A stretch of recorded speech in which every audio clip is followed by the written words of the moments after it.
Hi, it's Toby from Skool. Welcome to today's Lockdown Lessons Live. Today we're going to be looking at metaphor, and we're going to be looking at the way in which it works, and we're going to be exploring ways in which we can better understand metaphors and how to read them. So before we start, I'd like to have a quick look at this. What do you think this implies? It is a metaphor. In fact, it's the impossible part of a metaphor. Can you please write in the chat what this implies? So crucially, guys, language is a code, as I've mentioned quite a few times before, and metaphors are the joining together of things that almost don't belong. Something that's real and something that's unreal.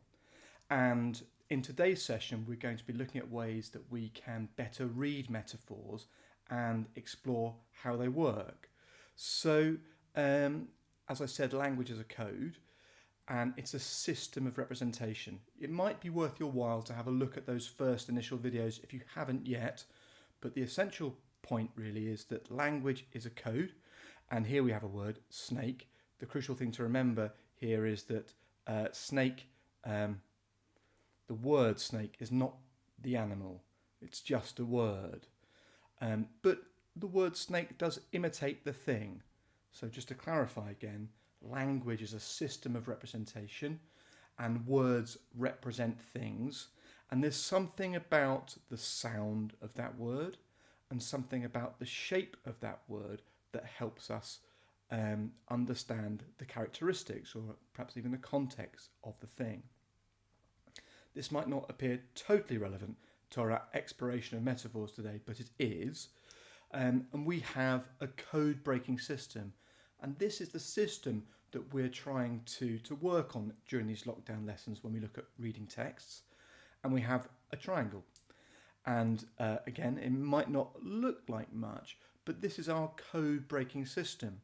When we look at language, we look at the sound. And if you look at that bottom part of the triangle, you can see our sibilants just added in there. That's the S sound. And then above that, we've got monosyllabic and polysyllabic. And this is to do with the shape of words. Monosyllabic, one syllable, polysyllabic, many syllables. And above that, we have the image stuff. That's the metaphor, the personification, and the simile. And we're going to be looking specifically at that today. Today's lesson is all about how metaphors work and how metaphors work and how we can read them. So we've had some feedback already. So we're looking specifically at this impossible part of a metaphor. So we have, Evie said here, it's a bud that is new and young. It is not opened up to the world yet and is still closed like an unknown book. That's really good, Evie. Thank you very much. So again, if anybody else has got any examples, please add those in the chat, or rather some answers to what tightly folded bud could mean. So we're looking at metaphors today, and our approach really is to give you practical guidance in accessing and doing well in your English studies. It's not a fluffy subject. Lots of people say it's a bit of a fluffy subject, but actually English and approach to English is kind of quite scientific. And if you follow a step-by-step process, if you use our code-breaking system and our metaphor process, which I'll come to in a second, that will really help you improve your grades in English, but get a better understanding. Okay, so today we're looking at metaphors, and specifically we're looking at how to read them. And we have a metaphor process, and here it is. We separate the real from the unreal. We explore the unreal in isolation, and we draw our conclusions. So this is the best metaphor process that I've come across in my years of teaching, and it really works. You separate the real from the unreal, explore the unreal in isolation, and draw your conclusions. And this first example of metaphor. Well, this actually is just the impossible part of a metaphor.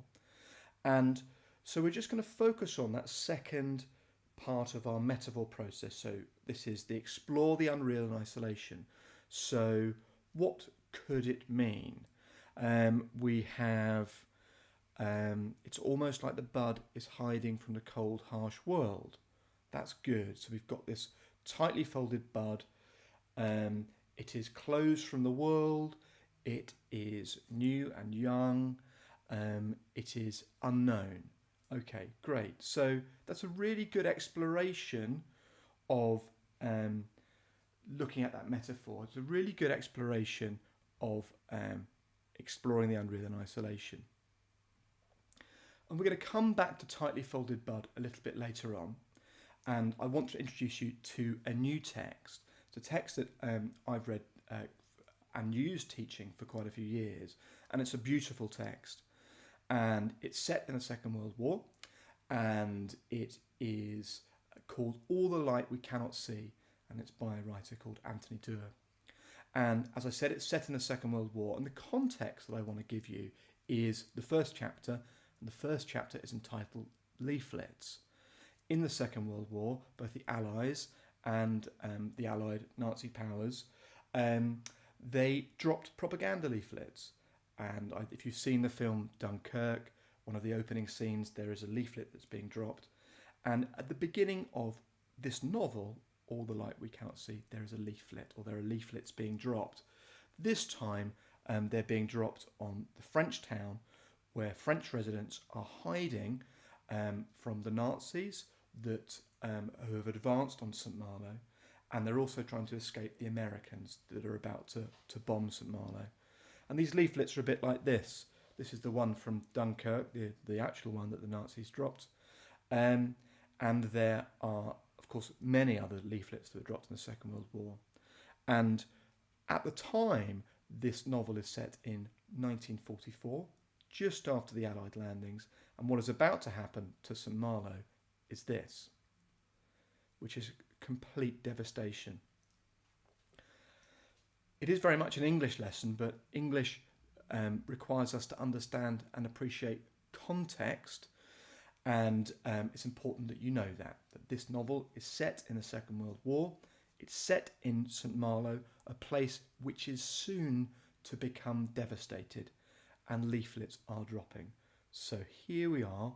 Here is the beginning of All the Light We Cannot See. Leaflets. At dusk they pour from the sky. They blow across the ramparts, turn cartwheels over rooftops, flutter into the ravines between houses. Entire streets swirl with them, flashing white against the cobbles. Urgent message to the inhabitants of this town, they say. Depart immediately to open country. The tide climbs. The moon hangs small and yellow and gibbous. On the rooftops of beachfront hotels to the east, and in the gardens behind them, a half-dozen American artillery units drop incendiary rounds into the mouths of mortars. It's quite a striking first chapter, and what I love about this, the whole book, is the writer's use of imagery and his use of metaphor, simile, personification. Writers use these techniques to make the reader think and to make the reader see, above all. It's how great writing really works. We take things that don't belong together and we are enabled a picture, and it helps us better understand what's going on. So at the beginning of this book, we have these leaflets that are being dropped onto this town that is shortly about to be bombed completely. There are people that are still living in this town, and that's where our story begins. These leaflets are dropping, and on these leaflets it says, depart immediately to open country. But in this extract, there are plenty of examples of imagery, plenty of examples of metaphor, of simile, and personification. And They're easy to identify because they're impossible. Metaphors, simile, and personification require the pairing of things that somehow can't be in almost every way but one. So I'd like you to have another look, please. And I'd like you, please, to write the impossible in the chat. So these are examples of metaphor, simile, or personification. And I'd like you to write them in the chat while I focus on one. When reading text, it's important, if not essential, that you find these impossible elements. And I think, well, there's an impossible element almost in every sentence here. Again, please write those in the chat. But the one that I want to focus on is the one that appears in the second sentence. This is, they blow across the ramparts, turn cartwheels over rooftops, flutter into the ravines between houses. And I'd just like to focus on the fact that these leaflets are somehow turning cartwheels over rooftops. Like I said, it's really important that we recognise that this is an impossible thing. Leaflets, a piece of paper, cannot turn cartwheels. It is not a human being. Only human beings can turn cartwheels. But it's really essential that we focus on the impossible information. So we have a method, and the method is find the impossible, then you separate the real from the unreal. So the leaflets themselves are not unreal but real, so that's the real part. The leaflets are real, but the turning cartwheel is unreal. So now we need to explore that in isolation. We separate the real from the unreal, then we explore the unreal in isolation. And what that means is that we find out everything we can about, in this instance, cartwheels. But we must not draw our conclusions yet. We've got to think about how cartwheels work, their context, what they are, and taking them completely out of the context of this passage of text. So we've got the tide climbs here, Chloe's mentioned. Evie's mentioned, cartwheels pour from the sky and they flutter into the ravines. That's fantastic. Okay, so let's have a look then at cartwheels. So, cartwheels. They turn cartwheels over rooftops. So cartwheels are playful. They are fun. And you cartwheel when you're a child. I remember cartwheeling, and I've not been able to cartwheel since I was about 11. They're gymnastic. They require poise and balance. They are skillful. They're a quick spinning movement. They are a delightful and carefree activity. And they are not a light but a heavy movement. So there we've just looked at the things that a cartwheel is.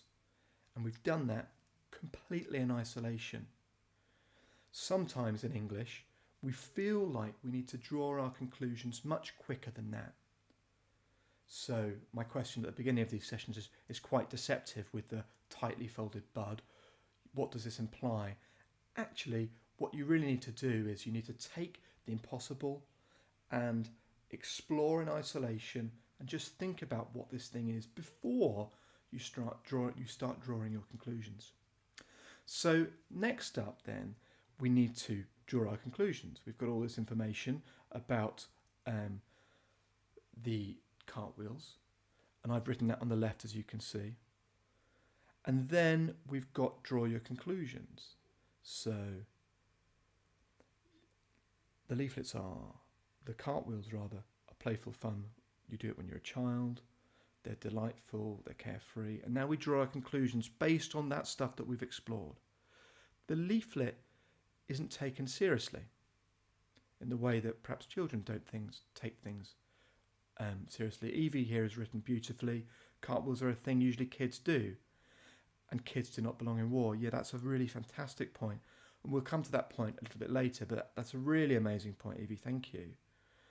So the message is too playful. That it's cartwheeling. It's too playful. The message is not given with care. It's quite careless. The movement of a cartwheel is done when you're delighted and happy, perhaps not with a great deal of care. That they are light. The cartwheels are a light and not a heavy movement. Perhaps that means that the leaflets are light, but the bombs are not. And in that sense, the leaflets are light, but the bombs are not, suggests that the people giving the message aren't taking the message seriously, and the people receiving the message aren't taking it seriously either. How can, in the context of this passage, a piece of paper be like the warning of a bomb at all? We've got here this poise and balance, that the poise and balance required to cartwheel juxtaposes the bombing to come. Here we've got they are also fun. Cartwheels are also fun, which war is not. And the writer is almost taking us away from the war and distracting us. Absolutely. And there's some really great points there. And what the writer is doing is he's basically pitting things against each other. He's showing us these cartwheels. He's showing us these leaflets cartwheeling, but they don't belong in war. They are juxtaposed by their context. They are cartwheeling in the midst of oncoming horror. And this juxtaposition idea is really, really important. And a lot of writers do this. And what they do is they draw our attention to what is not there to make us think what is coming. The bombing of Simile was one of the most horrific incidences in history. Many, many people died, and this beautiful seaside town was left completely devastated by the bombing. So the fact that we have these leaflets turning cartwheels, they seem to be doing so in a reckless way. And it's that recklessness, that playful recklessness, which really I think the writer is trying to encapsulate in his description and give us information about how reckless, how careless, how unlike childlike activity war is. Now, there is a bit of a delay on this live feed, which is a little problematic, but what I'd like you to do is I'd like you to have a look at this aspect. This is another part of the action I've just shown you, and that sentence. They cartwheel over rooftops, they flutter into the ravines. Now, can you please separate the real from the unreal? We know ravines are real. So flutter is the unreal element. I'm going to talk a little bit more about juxtaposition, but while I do, can you please explore the unreal in isolation? Try not to think about the leaflets, just think about what flutter suggests. So our method is a method that helps you explore imagery in a way that always enables you to write a lot. It's not enough in English to say cartwheels means that the leaflets are having fun, because actually what you need to say is you need to draw your conclusions firstly, but you also need to write at length or explore at length and try and say many things about the imagery in front of you. And we have our technique, which is separate the real from the unreal, explore the unreal in isolation, and draw your conclusions. This method really works. And for those students that I've taught who found English difficult, certainly I was teaching some GCSE students recently at school, and I remember they really found writing about language really difficult. But this really opened up how they could do it. This technique is a practical approach and one that will form an amazing and important part of your analysis. Like I said at the beginning, language is a code, and in order for us to really understand that code, we need a code-breaking system. This triangle is exactly that. So we've got that metaphor, personification, simile. At the top there, that's where we're doing our metaphor technique, separating the real from the unreal, exploring the unreal in the isolation, and then drawing conclusions. We do that at that metaphor part at the top. Then we move on to talk about the way words are structured, and then we go on to talk about the way that words sound. So we're looking at this example of metaphor. Now, it is a metaphor, despite the fact that it's very likely that these leaflets sounded like they were fluttering. It's really important to recognise that fluttering is in itself a movement that a bird would do. So what is fluttering? Well, I said like a bird, but here Evie said, well, butterflies flutter. They are delicate and frail, and fluttering is a fast and light movement. Excuse me, just taking a drink of water. Now those points that Evie's just made are amazing, but they're amazing for a couple of reasons. But the reason that they're particularly amazing is because they are exploring flutter in isolation. Here, Chloe's written here that a butterfly is graceful. So taking things, some great points there, Chloe, great points there, Evie. Taking things in isolation is essential before we start to draw our conclusions. And ideally, we want to say a number of things. So we've got here, fluttering is, let's have a look at the text again. Fluttering is delicate and frail, a fast and light movement. I'm just going to write those down. Frail, a fast movement, delicate and graceful. So then what we're going to do is we will try and link those up with the text. So graceful, delicate, frail, fast movement. Now we have to draw our conclusions. So let's do that together. That these leaflets are graceful, that they move in a graceful way. That seems peculiar, doesn't it? That these leaflets that are warning people that they're about to die, or that not necessarily they're about to die, but they must flee or they will die, that they are graceful is odd. Grace doesn't seem to belong in war at all.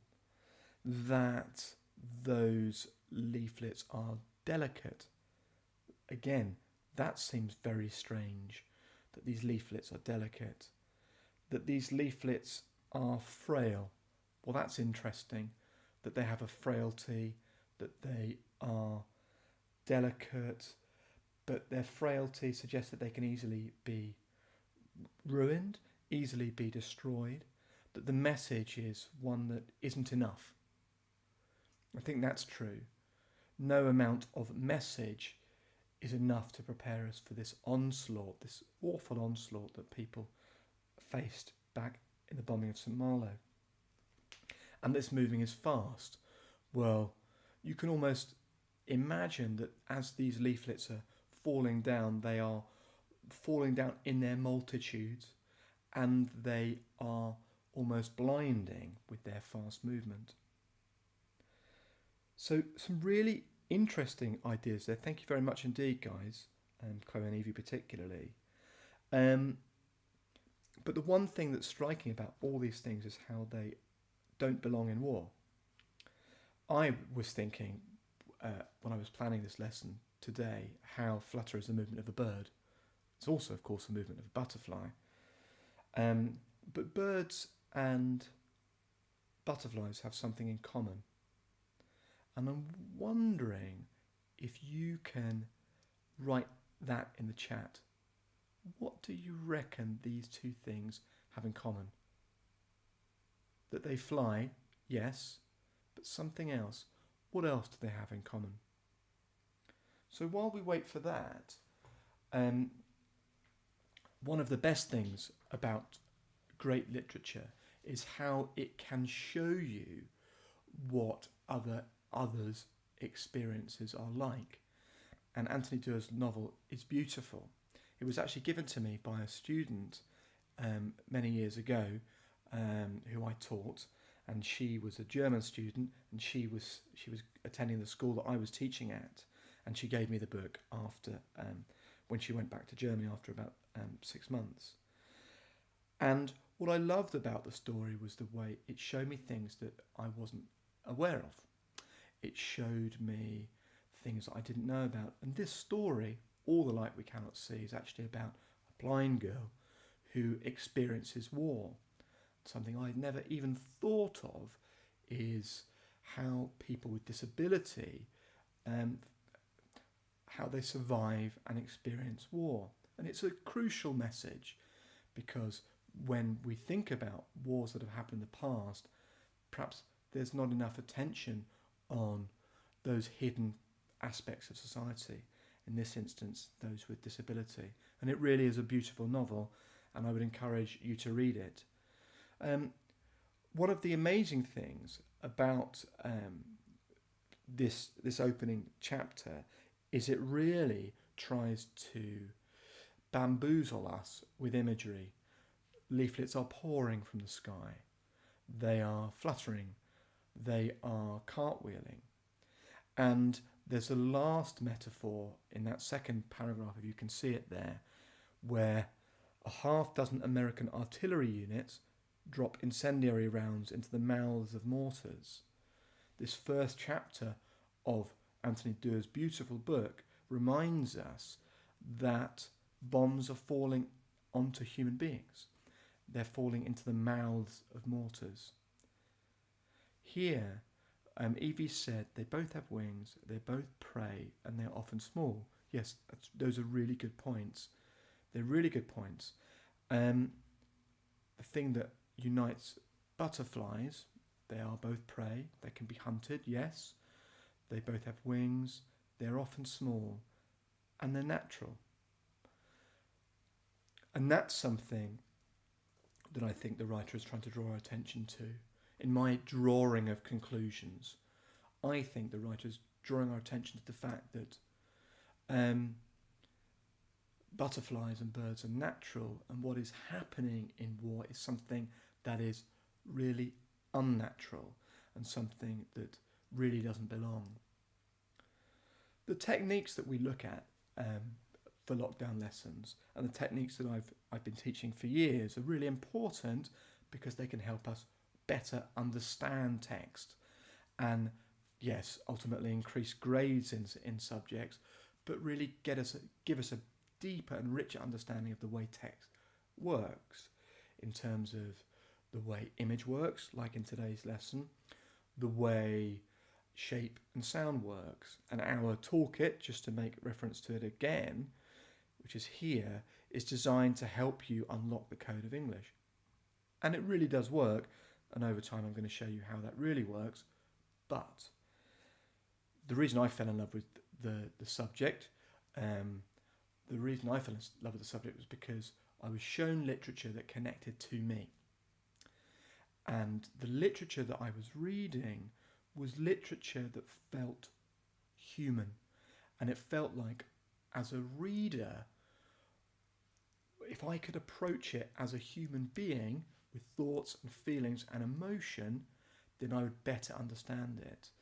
And I can't thank my teacher enough when I was 15 years old for showing me that, because it put me on a path of exploring language as a job. But just to make that point, when we are reading text, we read those texts as a human being with thoughts and feelings and emotion. And Tightly Folded Bud is the first line of a beautiful poem by Philip Larkin. And he wrote that to his friend Kingsley Amis on the birth of his daughter, Sally Amis. And some friends of mine have just had a baby. And I thought this poem would be a thing to read because of that, but also I want you to try and connect to this poem as a human being. You've got your methodology now, guys. You've got your approach to metaphor. Look for the impossible as I read this. I will put this on the screen, and try and think about how it works, for sure, but also try and approach it as a human being. So it's from a friend to another friend about the birth of their baby that was born yesterday, which is the title of the poem. Born yesterday, for Sally Amos. Tightly folded bud, I've wished you something none of the others would. Not the usual stuff about being beautiful or running off a spring of innocence and love. They will all wish you that. And should it prove possible, well, you're a lucky girl. But if it shouldn't, then may you be ordinary. Have, like other women, an average of talents. Not ugly, not good-looking, nothing uncustomary to pull you off your balance. That unworkable itself stops all the rest from working. In fact, may you be dull, if that is what a skilled, vigilant, flexible, unemphasized, enthralled catching of happiness is called.